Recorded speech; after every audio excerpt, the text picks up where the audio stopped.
Si Dow Art Exhibit, tampok ta anibersaryo ti maysa nga coffee shop ti Candon City. Nico Valdez ti pakabuklan ti kangrunaan nga damag. Coffee date kadi ti kayatyo, ngem with artwork. Dito iti sagsagot ti Cafe Camarin iti siyudad da Candon. Bayat iti panagselebrar da iti may katlong anibersaryo da.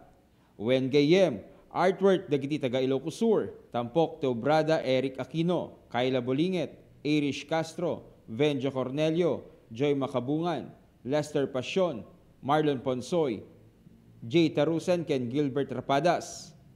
Ni Irish Castro may sa psychology graduate ti UST, ken may sa kadagiti organizers.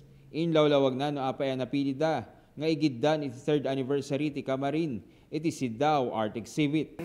Actually, Camarin kasi, yung owner, she's very into parang supportive sa arts, not only arts, sa lahat ng pwedeng, kunwari, yung isa is kasama namin si Liv, so siya is more on flowers, parang ganun, arrangements.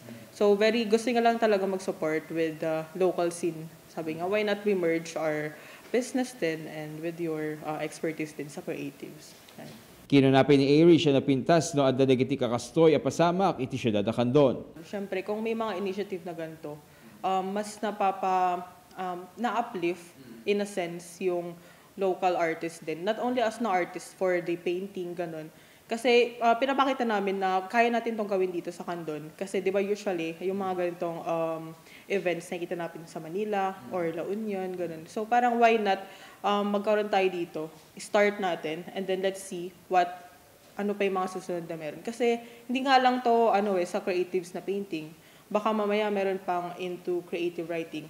Imbing laymet ni Kayla ken Lester dagiti kapadasan da iti panagpinta ni Kayla at taga Banayoyo ti medium na idi ket charcoal ket itatta impadas namet iti mixed medium.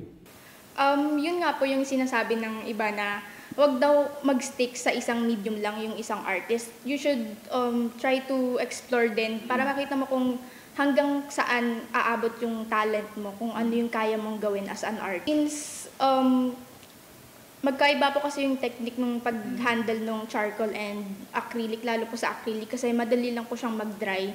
And ayun po, from yung sa charcoal po kasi parang black and white and gray. Ganun lang po yung yung nakikita mo sa mga Pero kapag magja-jump ka po from colors, parang ang hirap pong ang hirap mag-conceptualize. Opo, since bago nga rin po ako sa and kaka-start ko lang din po ulit na mag-painting po, gumamit ng color. Para mat kini Lester ti Santiago, ti art na ket pagsarmingan, noon yaman iti marikrik na bayat ngar aramidan na, iti art na.